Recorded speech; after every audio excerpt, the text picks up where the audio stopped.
Vous êtes sur RTL.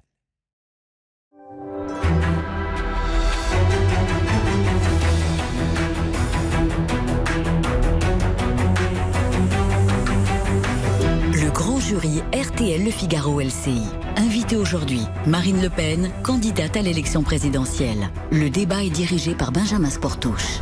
Bonjour à tous, bienvenue dans le grand studio de RTL. Bonjour Marine Le Pen. Bonjour. Merci d'être avec nous aujourd'hui. Et à mes côtés pour vous interroger, Amélie Carwer de TF1 LCI. Bonjour Amélie. Bonjour. Et Guillaume Roquette, fidèle au poste du Figaro. En fin d'émission, Marie-Pierre Haddad nous rejoindra pour Parole des électeurs. Vous pouvez bien sûr interpeller notre invité via les réseaux sociaux. Hashtag le grand jury.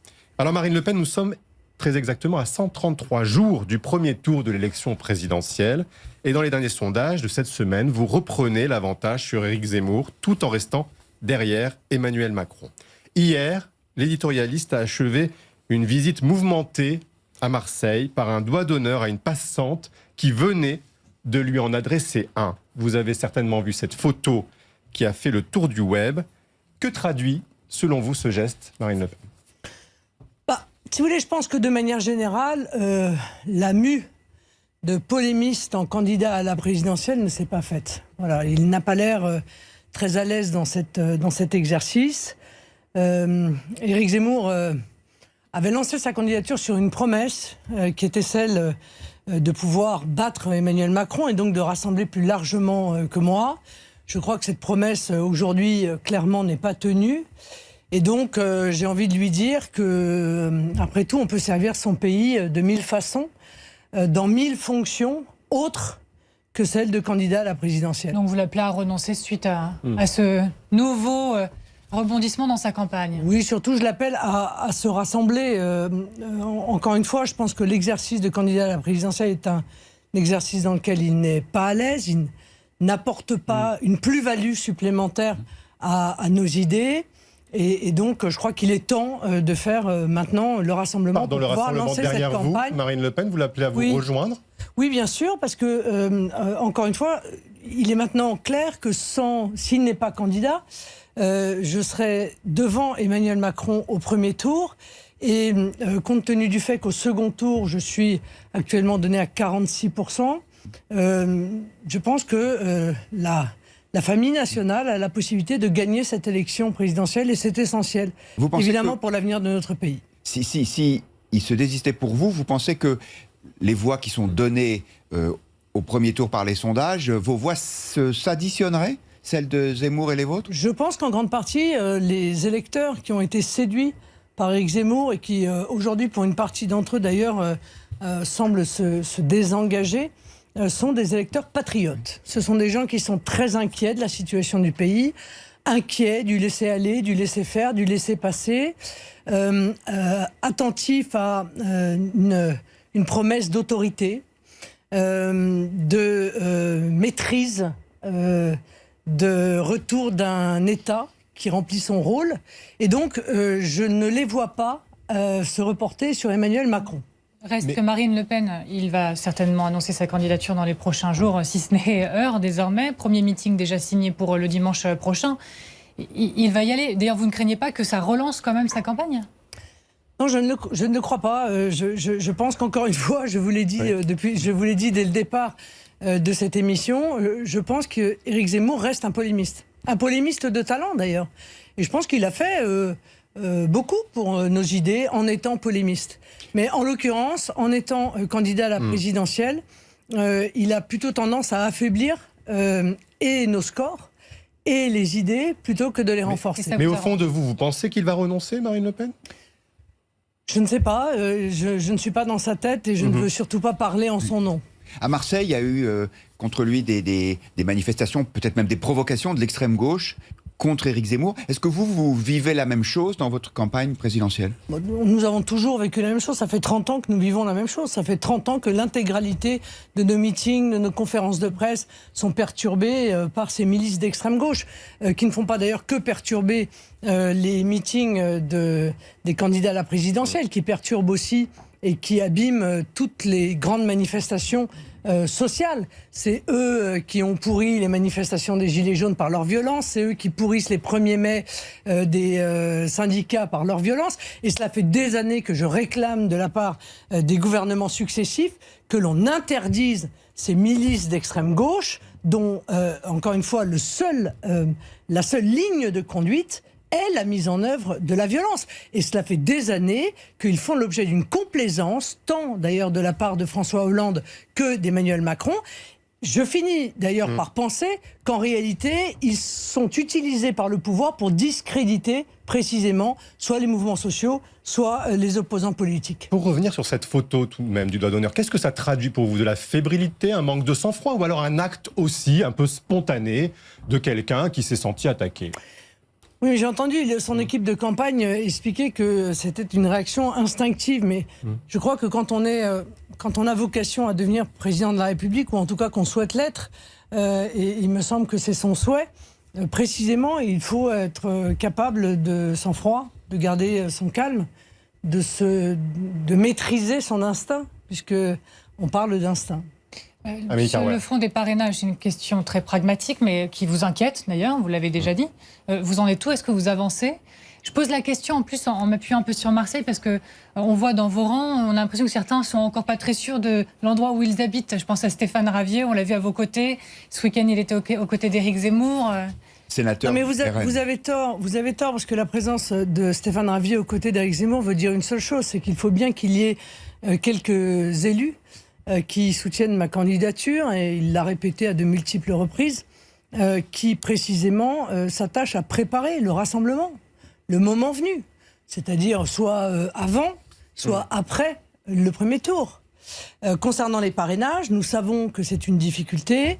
Cela fait là encore des années qu'on réclame que les noms des maires qui parrainent ne soient pas publiés, puisqu'en réalité, cette publication, elle sert une seule chose, c'est à faire pression sur eux, ce qui est inadmissible dans une démocratie. Président Macron peut encore prendre cette décision dans une volonté démocratique. Ouais. Oui, je lui demande. Mais nos parrainages avancent, merci. Combien en avez-vous aujourd'hui, Marine Le Pen? Je ne peux pas vous dire, mais nous avons déjà 300 parrains qui sont élus du Rassemblement national. Donc il nous en reste 200 à aller chercher. Je ne dis pas que c'est simple, hein. Il faut aller vous les chercher. Vous les aurez d'ici la fin de l'année, vous pensez? Ce sont des pré-promesses de toute façon. Mais évidemment, nous sommes dans une situation plus confortable qu'un certain nombre qui doivent aller en chercher 300 ou 500. Notamment Éric Zemmour, oui, qui lui... je reviens justement à Éric Zemmour, il vous a critiqué assez vertement. Est-ce que vous y voyez juste une opposition politique, ou est-ce qu'il y aura une part de misogynie derrière ça, selon vous? Je ne veux pas le croire. Je ne veux pas le croire. Vous dites ça en souriant, comme si vous y croyiez en réalité. Je ne veux pas le croire, mais ce que je constate, c'est que moi, j'ai effectué un certain nombre de critiques à l'égard du programme d'Éric Zemmour, des positions d'Éric Zemmour. Mes critiques ont toujours et seront toujours des critiques politiques.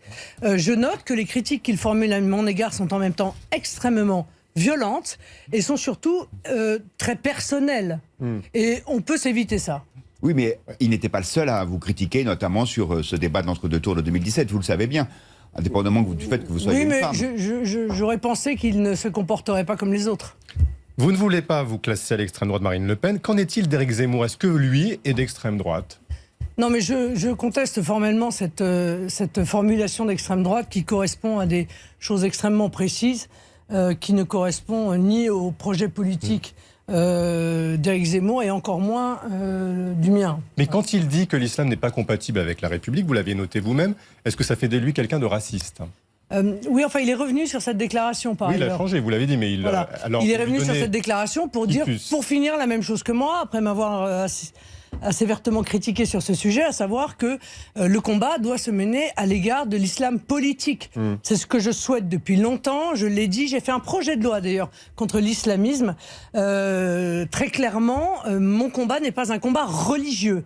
Voilà, ça n'est pas un combat contre une religion, c'est un combat contre une idéologie, qui est une idéologie mortifère pour notre pays, qui est une idéologie qui va à l'encontre de tous les principes constitutionnels qui sont les nôtres, contre toutes les valeurs françaises. Je suis heureuse, somme toute, d'avoir réussi à le convaincre de cela. Dernière question sur ce sujet.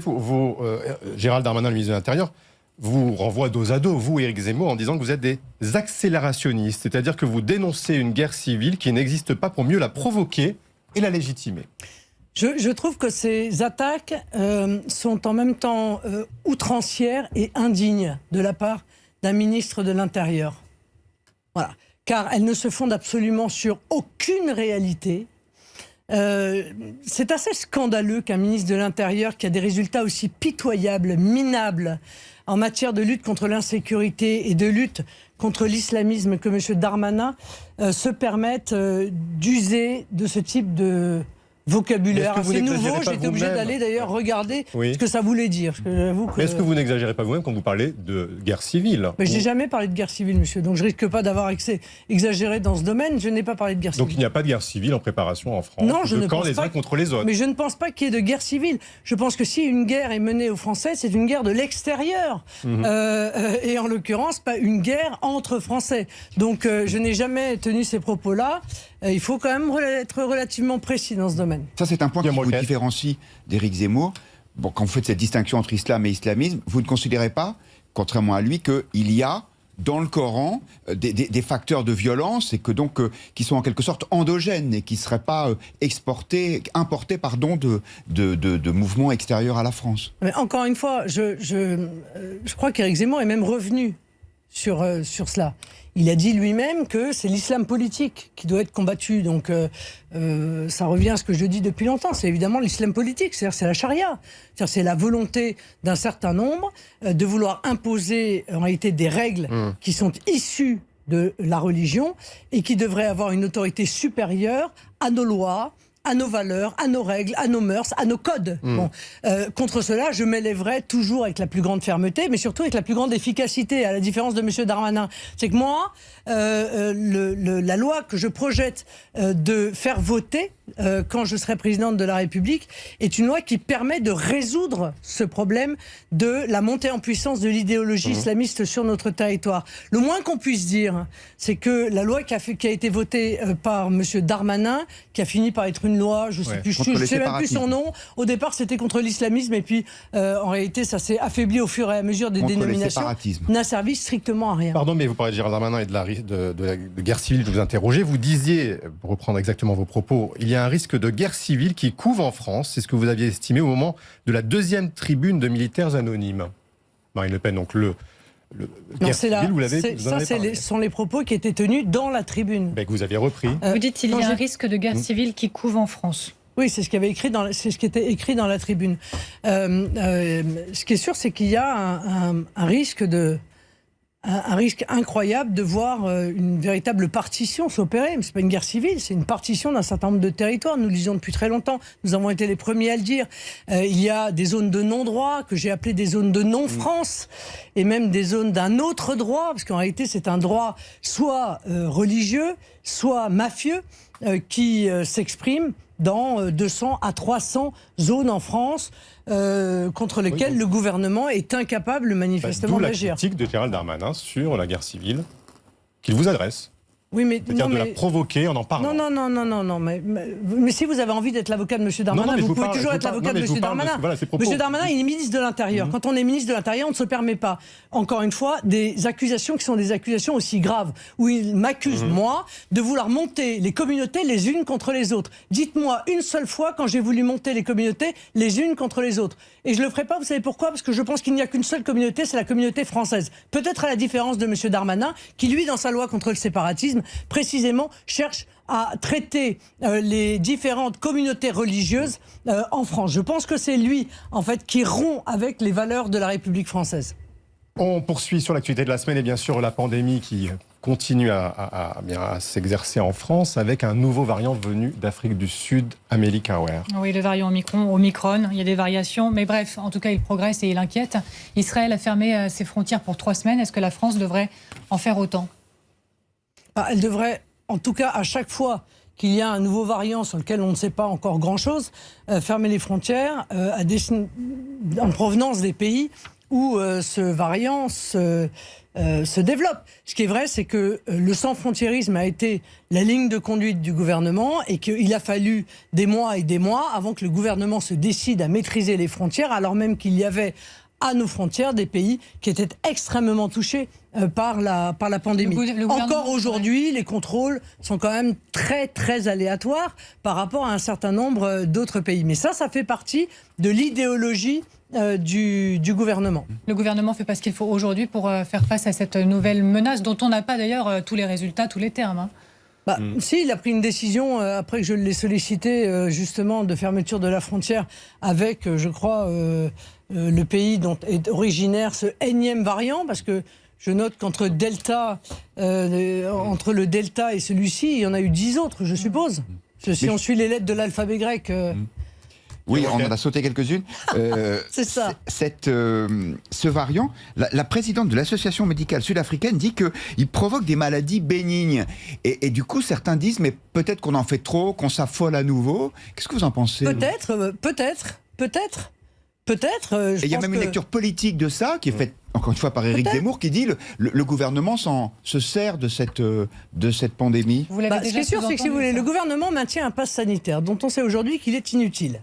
L'est-il vraiment, Marine Le Pen? Parce que vous prenez en exemple souvent la Suède, en disant qu'ils n'avaient pas mis en place des mesures restrictives. Et écoutez, ils vont y passer à partir du 1er décembre au pass sanitaire. Ce pass sanitaire est inutile. Voilà, ça n'a rien à voir avec la Suède en l'occurrence. Non mais c'est l'exemple que vous prenez systématiquement, ils vont le faire aussi. Ça n'est pas. J'ai pris cet exemple de la Suède en disant qu'il y avait toute une série de pays qui avaient en réalité pris des mesures barrières très différentes les uns des autres, des décisions très différentes les unes des autres, et qu'il apparaissait que ça ne changeait pas grand-chose à la circulation du virus. Le pass sanitaire est inutile pour une raison très simple, c'est que le vaccin n'empêche pas la contamination. Bon, le vaccin n'empêchant pas la contamination, on ne voit pas l'intérêt qu'il y a à empêcher certaines personnes qui ne sont pas vaccinées d'accéder à certains endroits, puisque de toute façon, ceux qui sont vaccinés sont susceptibles de transmettre le virus. Mais il limite les formes graves et il limite les arrivées en réanimation, ce qui soulage les professionnels de santé. Et l'hôpital est aujourd'hui le juge de paix de la crise. Madame Carrère, je veux bien que vous répétiez les arguments du gouvernement comme ça en boucle. On vous pose des questions, Marine Le Pen. La question est la suivante. Qui sont en première ligne aussi. Qui est le plus dangereux? Celui qui n'a pas été vacciné, mais qui a un test qui démontre qu'il n'a pas le Covid et qui va dans un restaurant, ou celui qui a le Covid et qui est double vacciné comme M. Castex et qui va dans le même restaurant? La réponse est le moins dangereux, c'est le premier. Donc si vous voulez, ce que je suis en train de vous expliquer, c'est que le pass sanitaire n'apporte rien. Mais les Français sont en faveur de ces mesures actuellement, plutôt largement que ces mesures ou de la troisième dose. Mais ils sont visiblement plutôt en faveur de mesures supplémentaires si ça leur permet d'éviter reconfinement et couvre-feu. Oui, mais ça, c'est un chantage qui n'est pas admissible. Encore une fois, on se sert de ce chantage en permanence depuis 2 ans pour imposer des mesures qui sont des mesures qui n'empêchent pas la circulation du virus. Donc la vraie question, c'est comment est-ce qu'on va vivre avec ce virus? Parce qu'il est là, ce virus. Mais dans quel but ce chantage, pardon, Marine Le Pen? Dans quel but ce chantage? Je sais pas, c'est pas à moi qu'il faut poser la question, c'est à celui qui fait le chantage. Si vous voulez, le chantage consistant à dire on va reconfiner si vous n'acceptez pas le pass sanitaire, je vous rappelle que le pass sanitaire était censé tuer la circulation du virus. Bon, déjà cette promesse-là, elle n'a pas été tenue. Puisque par définition, tout le monde aujourd'hui, quasiment 75%, presque 80% des Français sont vaccinés, et pourtant la circulation du virus remonte comme dans un certain nombre d'autres pays dans lesquels la population est vaccinée. Elle a été réduite là où le vaccin n'est pas très fréquent, n'est pas aussi large qu'en France, la vaccination n'est pas aussi large. On voit que la contamination est beaucoup plus forte. Donc ça a quand même endigué en France. Non, ça n'est pas vrai. Ce Sportou, je suis désolée, mais vous assénez des contre-vérités. Il y a toute une série de pays qui sont mieux vaccinés encore que la France et dans lequel il y a une circulation du virus qui est majeure. La vraie question, c'est le vaccin empêche les formes graves. En tout cas, empêche. Non. Les limites ? Limite, réduit le risque de formes graves. Mais c'est déjà un très grand bénéfice. Bon, c'est très bien, mais c'est un choix individuel, ça. C'est pas un bénéfice collectif. C'est un bénéfice individuel. Donc le pass sanitaire, en l'occurrence, je considère qu'il ne sert aujourd'hui strictement rien, contrairement aux promesses qui avaient été faites par Jean Castex lui-même, qui disait que à partir du moment où on était vacciné, on n'avait plus aucun risque d'attraper le Covid et évidemment aucun risque de le transmettre. Ça, c'était un mensonge. Donc arrêtons avec le pass sanitaire, mettons en place un choix qui est, enfin en tout cas le mien, la confiance dans les Français. Vous voyez, on va leur faire confiance. Moi, si j'étais à la place d'Emmanuel Macron, je leur ferais confiance. Mais regardez ce qui s'est confiance pour porter le masque dans les endroits où il y a du monde.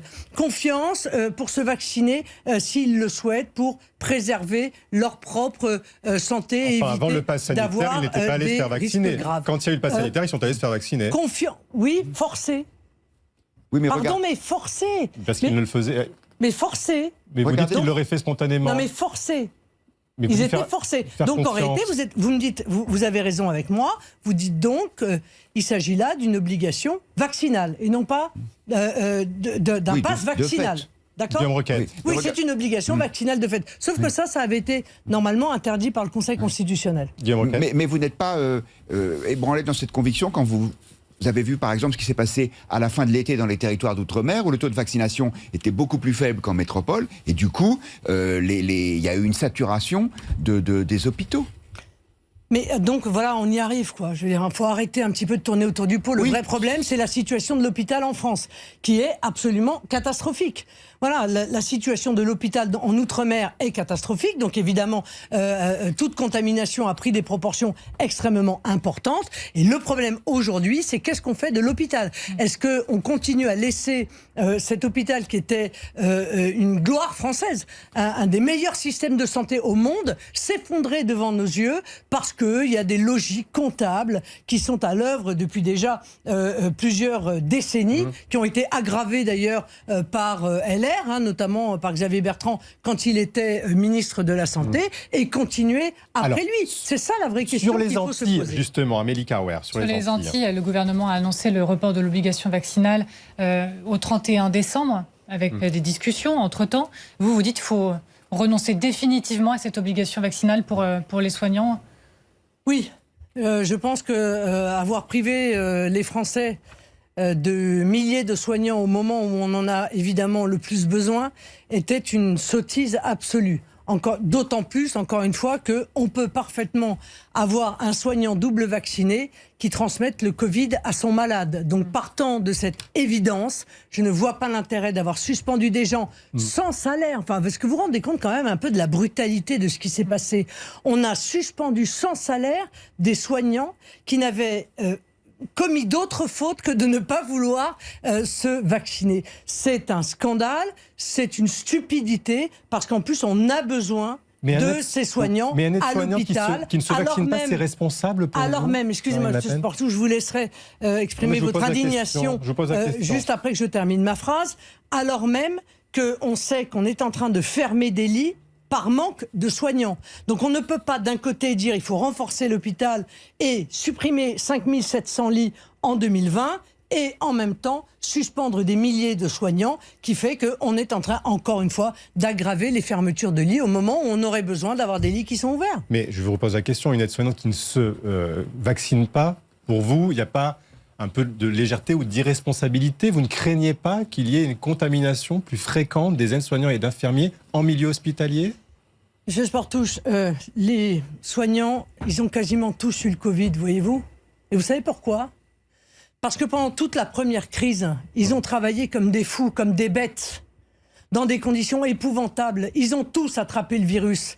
Parce qu'ils étaient protégés avec des sacs poubelles, parce qu'ils n'avaient pas de gants, parce qu'ils n'avaient pas de masques, parce que l'imprévoyance du gouvernement les avait mis dans cette situation-là. Alors, excusez-moi, mais venir parler d'irresponsabilité quand on parle des soignants, moi je ne peux pas aller sur ce terrain-là. Je parlerai plutôt d'irresponsabilité en parlant du gouvernement. Alors, puisque vous parlez du gouvernement, le ministre des Outre-mer, Sébastien Lecornu, se rend actuellement dans les Antilles. Il est actuellement dans l'avion pour arriver en Guadeloupe ce soir, puis mardi en Martinique. Selon lui, certains élus ont posé la question en creux de l'autonomie et donc, il a dit que le gouvernement était ouvert à cette possibilité d'autonomie. Et selon vous, Marine Le Pen, est-ce une bonne solution que d'ouvrir cette voie vers l'autonomie des Antilles? Oui, mais Il est totalement hors sujet, Monsieur Lecornu, mais quel est le rapport, excusez-moi, entre ce qui est en train de se passer, entre les revendications des Guadeloupéens et l'autonomie ou l'indépendance? En lien avec la vaccination, en disant, s'ils ne veulent pas, ils pourront prendre la décision localement de prendre des mesures sanitaires qui correspondent à leur territoire. Non, pas du tout. Je crois qu'il est totalement hors sujet. Et d'ailleurs, il s'est fait ramasser, il faut bien le dire, par le chef des indépendantistes, M. Domota, qui a dit, mais c'est pas le sujet. Le sujet, c'est qu'il y a un mépris, une forme de mépris, de violence à l'égard des Guadeloupéens qui sont laissés depuis des années dans une situation difficile, sans réponse, parce qu'on leur a expliqué que le chlordécone, dont 90% des Guadeloupéens ont des traces dans le sang, ça n'avait aucune conséquence et que ça n'était pas la cause de cancer. Or, il y a un record de cancer de la prostate à la Guadeloupe, parce qu'on ne leur a pas apporté de réponse alors qu'un tiers des Guadeloupéens n'ont pas d'eau potable, parce qu'on ne leur a pas apporté de réponse alors qu'ils sont confrontés à une crise des algues qui prolifèrent, qui s'appellent les sargasses, et que le gouvernement se désengage de ce nettoyage alors même que les conventions internationales l'obligeraient à être responsable de cela, parce que la vie est chère et qu'il n'y a aucune proposition qui est faite aux Guadeloupéens sur la vie chère, et notamment pas la suppression de l'octroi de mer que je propose. Il y a ces revendications-là, mais il y a les réponses que l'on voit qui sont les pillages de magasins, les forces de l'ordre sur lesquelles on tire à balles réelles. Est-ce que ouvrir le débat dans cette situation, c'est quand même pas céder à la violence? A priori, c'est pas vos idées, ça. C'est avant qu'il aurait fallu répondre. Je veux dire, le gouvernement fait toujours la même chose. Il est encore une fois une gestion délétère des crises. Il laisse les crises s'aggraver, il laisse les violences intervenir. Mais concrètement, là, il faut d'abord rétablir l'ordre. Et c'est après que les violences soient intervenues qu'il vient à la table des négociations. Moi, j'aurais préféré qu'il ait assez de respect pour nos compatriotes d'outre-mer pour engager ces débats avant qu'il y ait cette explosion de colère. Moyennant quoi, vous imaginez bien que c'est pas chez moi que vous allez trouver de la complaisance pour ceux qui tirent à balles réelles sur des policiers, pour ceux qui brûlent des lieux d'habitation, comme j'ai pu le voir sur certaines images. Est-ce que vous sous-entendez que le gouvernement instrumentalise la violence? Est-ce que vous sous-entendez que le gouvernement instrumentalise la violence aux Antilles actuellement? Je pense qu'il n'a qu'une seule réponse à chaque fois qu'il est confronté à la colère des Français, c'est la réponse policière. Or, moi, je crois à la réponse politique. Voilà. Et moi, je mettrais en œuvre, si ça avait été moi, et bien avant que cette colère s'exprime, des réponses politiques. Oui, mais vous dites pas, quand par exemple il y a des émeutes ou dans des quartiers, en banlieue, vous parlez pas de respect ou de débat ou de réponse politique, vous parlez d'ordre. Quelle est la différence là entre ce qui se passe aux Antilles, dans des quartiers? Écoutez, les Guadeloupéens seront tout à fait ravis de vous entendre mettre un trait d'égalité entre eux et les voyous de banlieue qui attaquent les policiers pour le plaisir d'attaquer les policiers, il y a les mêmes manifestations, qui contestent l'autorité de l'État pour le plaisir de contester l'autorité de l'État. Si vous ne savez pas faire la différence entre l'action de malfrats organisés et les violences qui sont des violences sociales, c'est dommage. Moi, je fais en l'occurrence la différence, même si encore une fois, je pense qu'il faut rétablir évidemment l'ordre à la Guadeloupe, mais il faut des réponses politiques, pas seulement des réponses policières. C'est clair. On ne fait pas la différence parce que dans les deux cas, il y a des gens qui tirent à balles réelles sur les policiers. On a l'impression quand même que si ce n'est que vous les excusez, vous les comprenez. Non, je ne les excuse pas. Encore une fois, je n'excuse pas ceux qui commettent ce type de violence. Mais je souhaite que l'on comprenne la colère qui est celle de nos compatriotes d'outre-mer, et pas seulement de la Guadeloupe, de la Martinique, de Mayotte, de la Réunion. On ne peut pas passer 5 ans à se désintéresser de l'outre-mer, de tous les problèmes qui se trouvent là-bas, et venir après pleurer des larmes de crocodile en disant c'est anormal que la population se révolte. Voilà, maintenant qu'il y ait des gens d'extrême gauche dans ces manifestations qui en profitent pour commettre des exactions inadmissibles, c'est vrai là-bas, c'est vrai aussi ici, figurez-vous. C'est vrai au 1er mai, c'est vrai chez les Gilets jaunes, c'est vrai à chaque fois qu'il y a une manifestation. J'ai commencé l'émission en vous parlant de ça. On se retrouve dans quelques minutes pour la suite de ce grand jury de Marine Le Pen. On parlera notamment de ses propositions en matière d'économie. À tout de suite.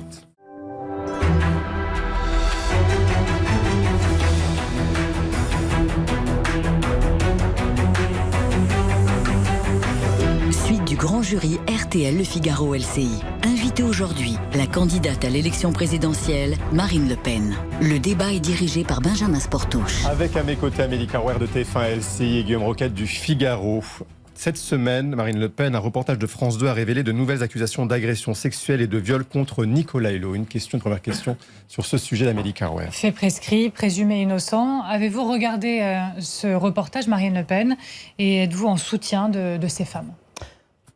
J'ai regardé ce reportage et évidemment, je suis comme femme sensibilisée aux femmes qui font l'objet ainsi, de manière générale, de harcèlement sexuel, de pression dans leurs relations de travail. Maintenant, c'est vrai que je suis aussi avocat et je suis attaché à la présomption d'innocence. Et moi, je voudrais pousser l'ensemble de ces femmes, lorsqu'elles sont victimes de ce type d'agissement, à aller devant la justice. Voilà, pour que leurs paroles soient entendues et surtout pour que leurs agresseurs soient condamnés. Car trop souvent, les délais qui passent empêchent qu'il puisse y avoir une enquête et un procès sur ces sujets. Guillaume Roquette. Quand Nicolas Hulot parle de tribunal médiatique, vous trouvez qu'il y a du vrai ou c'est excessif ou c'est déplacé ? C'est-à-dire que moi, je ne sais pas, en l'occurrence, ce que la justice va démontrer dans cette affaire. Ce que je sais, c'est que je ne souhaite pas que les médias fassent le travail de la justice. Vous voyez ? Parce que je crois que la justice a des méthodes que les médias n'ont pas. Que la justice essaye, même si parfois elle est faillible, de ne pas utiliser des raccourcis que les médias ont tendance à utiliser. Et que les condamnations de la justice sont pesées, comme son nom l'indique, quand parfois les condamnations médiatiques sont rapides. Voilà, donc je crois, encore une fois, que le mieux, c'est que ce soit la justice qui fasse son travail. C'est la raison pour laquelle, d'ailleurs, moi j'avais plaidé, je plaide toujours, pour, un peu selon la méthode britannique d'ailleurs, le secret de l'instruction. Voilà, le secret total de l'instruction. C'est-à-dire qu'on sait quand l'enquête est ouverte. Donc la presse ne pourrait plus faire ces investigations. On sait quand l'enquête est ouverte, on sait quand la justice renvoie devant un tribunal correctionnel. Bien sûr, devant le tribunal correctionnel, les audiences sont publiques, mais tout le reste doit, à mon avis, relever de la justice et pas des médias. Et les médias condamnés dans ces cas-là, poursuivis quand ils font des révélations comme celle-ci, dans le cadre de Nicolas Hulot ? Quand ils rendent public des procès-verbaux, non mais là c'est pas du tout le cas, là en l'occurrence ce sont des témoignages, mais quand ils rendent public des procès-verbaux d'instruction, oui, je pense que vraiment le secret de l'instruction est un des éléments d'une justice sereine, si vous voulez. Et que bien souvent, les médias peuvent être d'ailleurs victimes de manipulation de la part des gens qui leur transmettent des extraits, par exemple, de ces procès. On a entendu des voix s'élever pour demander au gouvernement de s'excuser après avoir soutenu Nicolas Hulot en 2018 lors de premières accusations d'agression sexuelle. Quelle est votre opinion ? Est-ce que vous demandez aussi au gouvernement, notamment Marlène Schiappa, qui était montée au créneau à l'époque ? Non, mais ce qui est sûr, c'est que dans le reportage qu'a révélé France 2, Marlène Schiappa ne sort pas grandie de la posture dans laquelle elle est, où on lui dicte un soutien à Nicolas Hulot, qu'elle semble accepter sans avoir trop son mot à dire. Ça ne correspond pas à l'image qu'elle s'était donnée. Alors on en vient à vos annonces en matière d'économie, puisque vous venez aujourd'hui nous annoncer des mesures que vous souhaitez en matière de succession et de transmission, Marine Le Pen. Oui, parce que je pense qu'il y a vraiment des réformes à faire dans le domaine des donations et des successions. Il est évident qu'aujourd'hui, on assiste à un appauvrissement de certaines catégories d'âge et que les moyens se concentrent en réalité bien souvent chez les personnes âgées qui n'ont pas la capacité de pouvoir aider leurs enfants ou leurs petits-enfants. Donc ce que je souhaite, c'est qu'on puisse mettre en place des droits de donation exonérés d'impôts, qui soit égal entre les grands-parents et les petits-enfants qu'entre les parents et les enfants, et ce à hauteur de 100 000 € tous les 10 ans. Je pense qu'il faut vraiment permettre aux grands-parents ou aux parents de donner à leurs petits-enfants et à leurs enfants pour injecter de l'argent dans l'économie, pour permettre de soutenir d'ailleurs la relance que souhaite faire le gouvernement. De la même manière, je pense qu'il y a des choses à changer en matière de succession. Et vous le savez, moi, ma priorité, c'est que les biens immobiliers français restent aux Français. Voilà. C'est la raison pour laquelle je serai amené, mais ce sera peut-être dans une autre émission, à demander la suppression de l'impôt sur la fortune immobilière pour la remplacer par quelque chose. Ah non, je ne veux pas de l'IFI, parce qu'encore une fois, je pense que l'immobilier, c'est l'enracinement. C'est ce qui fait que les Français sont, en étant propriétaires d'un patrimoine immobilier, sont enracinés dans leur pays. Et donc, je pense qu'il ne faut pas qu'il y ait de droits de succession jusqu'à 300 000 € sur les biens immobiliers. Donc vous exonérez 300 000 € en cas de succession des biens immobiliers. Oui, des biens immobiliers, exactement. Et sur les donations, de rehaussement de l'abattement. Et sur les donations, vous augmentez donc le plafond de parents et grands-parents. C'est-à-dire qu'en réalité, les grands-parents pouvaient donner un peu plus de 30 000 € à leurs petits-enfants tous les 15 ans.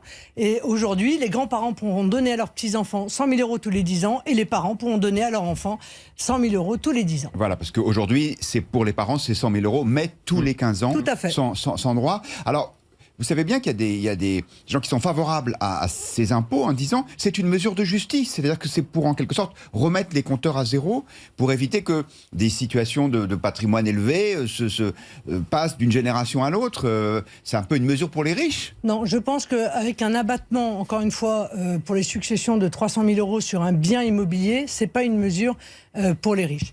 Car il y a beaucoup de Français qui ont vu la valeur de leur maison familiale augmenter au fur et à mesure des années et qui se retrouvent parfois avec un patrimoine supérieur évidemment à 100 000 €, un patrimoine immobilier. Et bien souvent, les mesures de succession actuelles, de fiscalité actuelle, les obligent à vendre leur maison. Moi, je suis pour que les maisons familiales restent dans les familles françaises. Je suis pour que les Français restent propriétaires de leurs biens immobiliers, parce que s'ils ne le sont pas propriétaires de leurs biens immobiliers, qui va le devenir? Les banques, les compagnies d'assurance, les fonds de pension ou les éventuellement investissements étrangers? Je ne le souhaite pas. C'est un choix politique. Quel impôt sur les plus riches, du coup? Je serai amené à vous en informer d'ici quelques temps, mais il y aura un impôt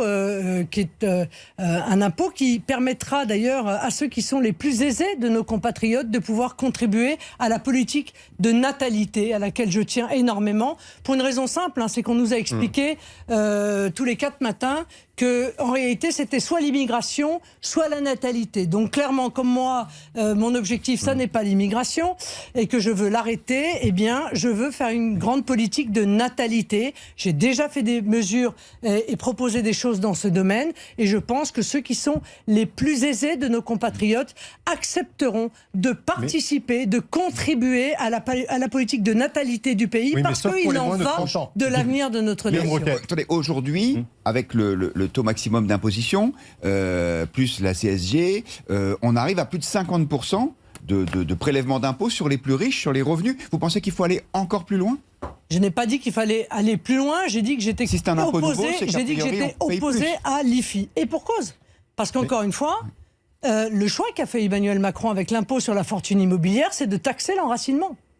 Alors lui, il met en place en réalité une détaxation de la finance, mais il veut taxer l'enracinement. Moi, je considère que c'est exactement l'inverse qu'il faut faire. Il vaut mieux taxer la spéculation et précisément supprimer les taxes sur ce qui constitue le patrimoine enraciné des Français. Alors, je serai amené à faire des propositions en ce sens. Mais puisque vous parlez d'impôts pour les plus riches, ou en tous les cas de taxes éventuelles, pour les plus jeunes, en revanche, vous avez proposé une exonération d'impôt totale sur les revenus pour tous ceux qui ont jusqu'à 30 ans, y compris ceux qui ont des sommes considérables, un patrimoine considérable, notamment les... Mais vous voyez, je vous ai répondu, monsieur Sportouche. Oui, mais est-ce que c'est juste? Est-ce que ça n'est pas de vous, quand même, une candidate qui s'intéresse à ceux qui ont le plus? Parce que où est la justice à ce moment-là? D'ailleurs, Jordan Bardella, lui, a indiqué qu'un système de fiscalité serait mis en place pour les ultra-riches. Donc on ne comprend pas si ce sera le cas ou pas, pour les plus riches des jeunes. Vous savez pourquoi, monsieur Sportouche? Dites-nous. Parce que vous vous intéressez plus à la question que vous me posez et que vous avez écrite sur votre papier qu'à la réponse que je viens de vous faire.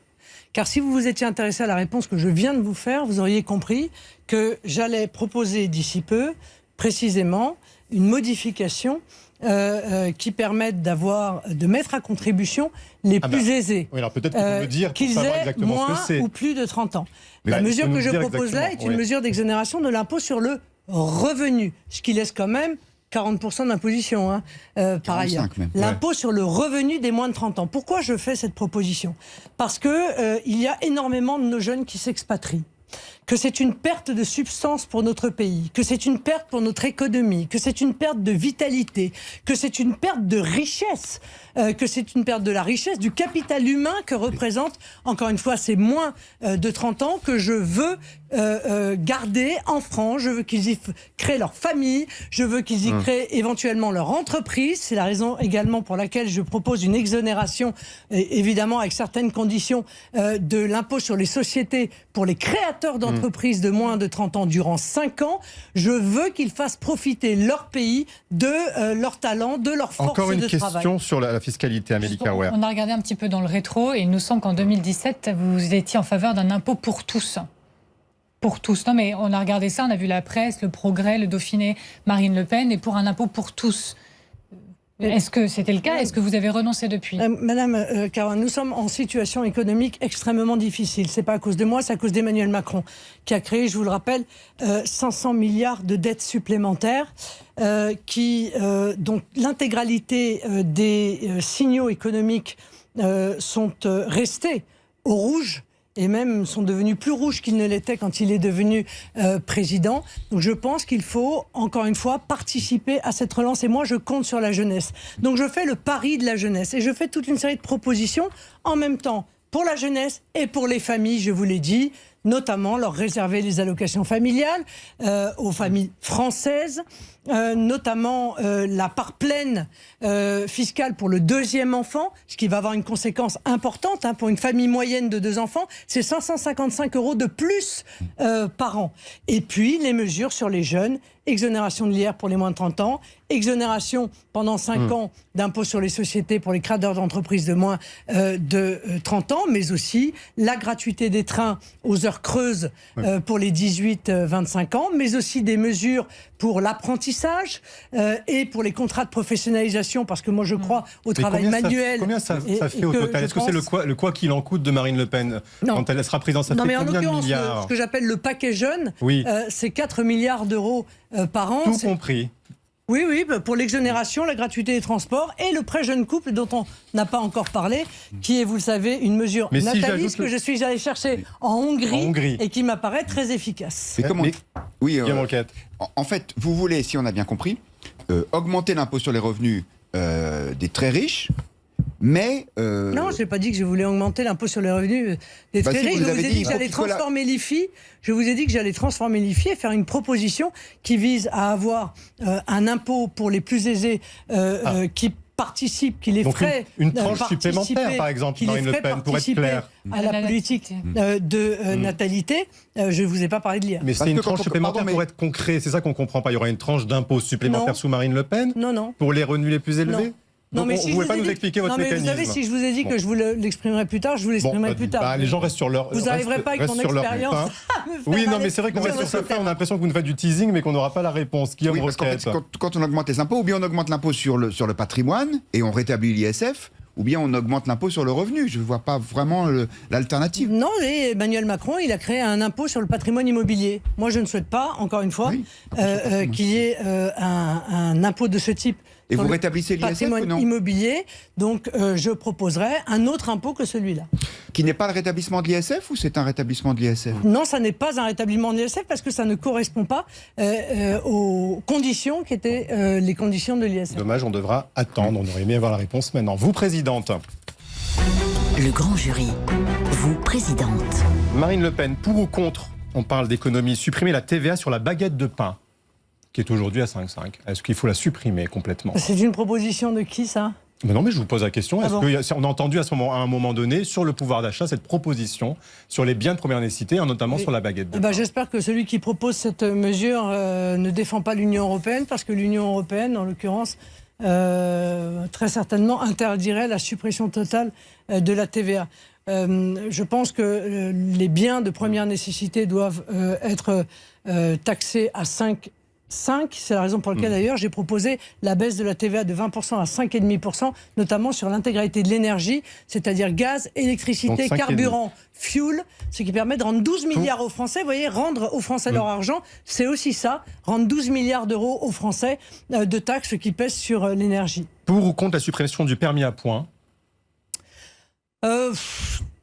Tout ça c'est un sujet qui peut se débattre, mais en tout cas, ce qui est sûr... En 2012, vous vouliez cette suppression. Je vais vous dire, je suis sûr de quoi? Je suis sûr qu'il faut retirer des infractions qui entraînent la suppression de points, ce que j'appelle les petits excès de vitesse, c'est-à-dire les excès de vitesse inférieurs à 20 km/h. Ceux-là, il faut les supprimer parce qu'il y a des millions de points qui sont ainsi supprimés pour des fautes d'inattention aux Français et qui se retrouvent dans une situation très difficile au regard de leur permis de conduire. Pour ou contre l'allongement de l'accès à l'IVG de 12 à 14 semaines, ça doit être discuté à nouveau demain à l'Assemblée nationale, à l'initiative de Christophe Castaner. Oui, je suis contre.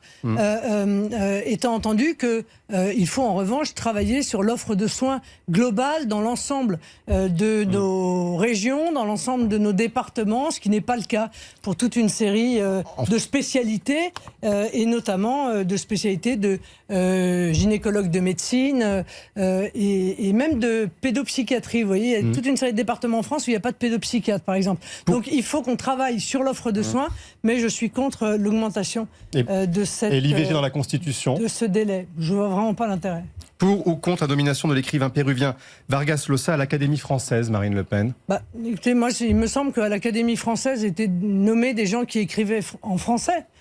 Qui peuvent être d'ailleurs étrangers, mais c'est une ode à la langue française, donc j'ai du mal à comprendre cette décision pour un écrivain, certes talentueux, mais qui n'écrit pas en français. On en revient à l'actualité de la semaine, et notamment, bien sûr, ces migrants qui sont morts dans la Manche. Ils étaient 27 à Melik-Aouer. En réunion aujourd'hui, autour de Gérald Darmanin avec d'autres ministres étrangers, mais... Si vous, présidente Marine Le Pen, vous étiez face à un Boris Johnson qui envoyait une lettre en disant la France, vous êtes priée de reprendre, ce sont ces mots, les migrants, vous feriez quoi? Alors, si vous voulez, je pense que... Moi, je suis pour les accords du Touquet. Je pense que c'est une décision humaniste. Parce que la réalité, c'est que sans accord du Touquet, ça veut dire qu'on lance le signal aux migrants, tentez votre chance dans cette traversée qui est évidemment terriblement dangereuse, et on en a eu encore un exemple récemment. Les accords du Touquet, c'est la France qui bloque les migrants avant qu'ils ne partent en Angleterre. Mais je pense qu'en réalité, ce qu'il faudrait obtenir, c'est une modification des accords du Touquet pour que les Britanniques, lorsqu'ils sont confrontés à des clandestins qui sont arrivés en Grande-Bretagne, les renvoient dans leur pays d'origine plutôt que les renvoient en France. Merci. On a entre 700 000 et 900 000 clandestins. Bravo d'ailleurs M. Darmanin, il ferait mieux de s'attaquer à ça plutôt que de s'attaquer à l'opposition. Donc on n'en a pas besoin en l'occurrence de plus. Mais empêcher, bloquer les migrants plutôt avant qu'ils ne tentent leur existence dans une traversée extrêmement dangereuse, ça me paraît relever de l'humanisme. Qu'est-ce que vous faites face à Boris Johnson qui envoie cette lettre, dit la France, reprenez vos migrants, vous êtes là en situation, vous faites quoi face à Boris Johnson? En tout cas, ce que je ne fais pas, c'est ce qu'a fait M. Darmanin, à savoir annuler la venue de Mme Patel, qui est la secrétaire d'État à l'intérieur, parce que je ne vois pas comment on peut régler le problème de la migration clandestine à destination de la Grande-Bretagne sans les Britanniques. Voilà. Donc, ne pas la faire venir m'apparaît quand même assez étonnant. Il y a un autre sujet de tension entre le Royaume-Uni et la France, c'est l'affaire de la pêche. Quand Boris Johnson privilégie ses propres pêcheurs dans les eaux territoriales britanniques, est-ce qu'il n'applique pas simplement la priorité nationale que vous appelez de vos voeux? Je ne suis pas sûr d'ailleurs que véritablement ce soit cette question-là qui les fait prendre cette décision d'accorder des licences provisoires plutôt que les licences définitives que nous réclamions. Je pense qu'il y a un bras de fer entre la Grande-Bretagne et la France depuis que la France s'est positionnée de manière outrancière pour un Brexit dur. Je ne veux pas multiplier, vous rappeler les déclarations des uns et des autres, que ce soit même M. Barnier ou Mme Pécresse. Boris Johnson se venge ? Qui disait qu'il faut qu'il souffre. Mais je pense que si Emmanuel Macron est battu en avril prochain, très certainement, il sera plus simple de se mettre autour de la table des négociations qu'avec Emmanuel Macron, compte tenu du passif, oui. Avant d'en venir à la rubrique Parole aux électeurs, une question sur la fonderie qui va fermer ses portes, l'équipementier automobile Sam Amélie Carouet. Il emploie 350 personnes et il a été décidé que le projet de reprise sur la table n'était pas à la hauteur. Bref, c'est terminé pour leurs espoirs. Renault a refusé. Il faut faire quoi? L'État doit faire quoi? Bruno Le Maire dit que maintenant il appelle Renault à suivre ses salariés, qu'il y a aussi une question d'économie en transition. Vous feriez quoi? Oui, Bruno Le Maire, en réalité, n'a rien fait et ne fera rien. Bon. C'est dommage parce qu'il y avait 10 millions là, qui étaient investis sur 3 ans pour la robotisation, la modernisation, et le projet était parfaitement viable. Moi, je trouve qu'on assiste à la faiblesse absolue de l'État, qui est quand même propriétaire de 15% de Renault, et qui n'arrive pas à imposer à Renault la préservation des emplois dans ce domaine. Mais vous nationaliserez, est-ce que vous nationaliserez par exemple cette fonderie? Non, Marine, pas du tout. Non.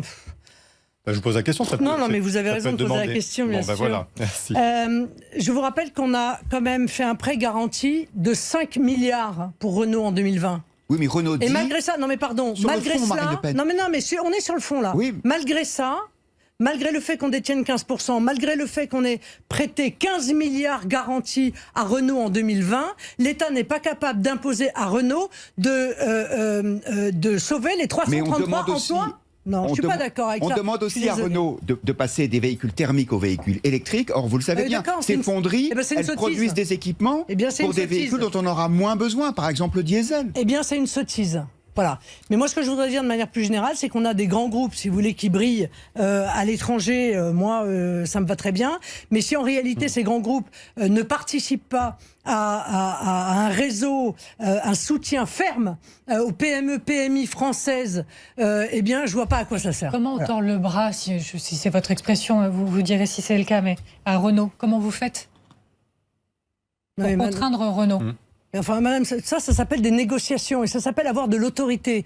Donc, je ne vais pas leur taper sur la tête avec un bâton, vous imaginez bien. Mais je pense que l'État aurait pu faire preuve d'autorité compte tenu de la situation. Il n'a pas fait preuve d'autorité parce qu'en réalité, il s'en moque. Parce que c'est un gouvernement ultralibéral qui considère que la main invisible du marché doit régler tous ces problèmes-là et qu'après tout, les groupes qui délocalisent, que ce soit délocaliser les outils de production ou la délocalisation sur place par l'intermédiaire du travail détaché ou d'un appel massif à l'immigration à bas coût, ça ne leur pose pas de problème. Ça n'est pas un problème pour eux et je vais même vous dire mieux, c'est un projet pour eux. Parole aux électeurs. Le grand jury, parole aux électeurs. Bonjour Marie-Pierre Haddad et notamment un internaute qui nous signale sur Fessenheim des propos de Marine Le Pen qui n'étaient pas les mêmes que ceux du grand jury il y a quelques années. Bonjour Marine Le Pen, donc vous souhaitez la réouverture de la centrale Fessenheim si vous êtes élu évidemment, et vous savez c'est un sujet qui s'impose dans la campagne, mais en février 2020 cet internaute nous signale que vos propos étaient différents et il a retrouvé cette vidéo, écoutez-le. Pour ou contre Marine Le Pen la réouverture de Fessenheim? Je suis pour. On peut pas. C'est fermé, mon pauvre monsieur. Oui, on n'ouvre pas, c'est pas un robinet de gaz. Vous regrettez qu'elle ait été fermée. Ouais, vous regrettez qu'elle ait été fermée. Voilà, d'accord. Parce que c'est pas la gazinière. Hein. Et il est éteint, c'est fini, c'est terminé. Et c'est un véritable scandale parce que c'est une décision politique. Donc vous êtes... Alors. Donc comment est-ce qu'on fait? Est-ce qu'on peut rouvrir ou pas Fessenheim? Eh bien, je vais vous dire, il s'avère qu'en réalité, le démantèlement de Fessenheim sera... le désarmement, si vous voulez, à un point de non-retour qui est en mars 2022. Et c'est la raison pour laquelle j'ai dit au président que, compte tenu du fait qu'il y avait quand même une chance pour qu'il ne soit pas réélu, il fallait qu'il fasse un moratoire sur le démantèlement de Fessenheim pour laisser éventuellement à son successeur la possibilité de faire machine arrière, Donc on peut rallumer la gazinière. Ce qui semble-t-il est encore possible jusqu'en mars 2022. Donc on peut rallumer la gazinière. Oui, avec quand même beaucoup de travaux et donc beaucoup de gâchis, parce que tout ça, effectivement, était une décision politique et ni aucune condition de sécurité ni autre n'était en réalité à l'origine de la décision d'Emmanuel Macron, qui a fait plaisir à Hollande, qui a fait plaisir aux écolos, quoi. Autre sujet, oui, vous avez fait cette semaine un déplacement à Vesoul, déplacement qui a été très suivi sur Twitter et sur votre compte Twitter d'ailleurs. On voit des vidéos où vous êtes au milieu d'un bain de foule en train de serrer des mains et d'embrasser les gens. Et donc, on se dit, est-ce qu'il ne fallait pas montrer l'exemple par rapport à la situation sanitaire et le coronavirus? Est-ce qu'il n'aurait pas fallu éviter de faire la bise aux personnes que vous avez rencontrées? Il se trouve que la veille au soir, j'avais fait un test, figurez-vous, qui s'est révélé négatif, précisément parce que tout en étant vacciné totalement, eh bien, je me suis dit que allant dans un très grand espace ainsi, où je savais que j'allais rencontrer énormément de monde, il m'apparaissait que ma responsabilité était précisément d'être assuré de ne pas être porteur du Covid. Donc, vous voyez, j'aurais pu embrasser la terre entière. Au pire, j'aurais pu l'attraper, mais j'aurais pas pu le transmettre. On peut attraper entre-temps. Marie-Pierre, une dernière question. Oui, une question très rapide d'un internaute, Rémi, qui veut savoir si, d'après vous, Éric Ciotti fera un bon ministre de l'Intérieur, éventuellement, dans votre gouvernement, si vous êtes élu. Ce qui est sûr que c'est sur le domaine de la sécurité. Éric Ciotti a un positionnement, des propositions, je le connais. Nous avons été amenés à travailler ensemble à l'Assemblée nationale dans un certain nombre de commissions qui se rapprochent beaucoup des nôtres. Donc, un ministre de l'Intérieur. Donc, vous le savez, je suis pour un gouvernement d'union nationale. Je suis pour que tous ceux qui, sincèrement, veulent participer au redressement du pays me rejoignent et participent précisément de ce gouvernement d'union nationale. Éric Ciotti est celui de candidat LR qui est le plus proche de vous aujourd'hui. C'est ce que vous nous dites, puisqu'il y a le congrès cette semaine. Non, ce n'est pas ce que je dis. Je ne me prononcerai pas sur le choix des adhérents de LR n'étant pas adhérente de LR. Je prendrai celui qu'ils auront choisi. Merci Marine Le Pen, merci à tous de nous avoir suivis. Très bonne semaine à tous, à la semaine prochaine.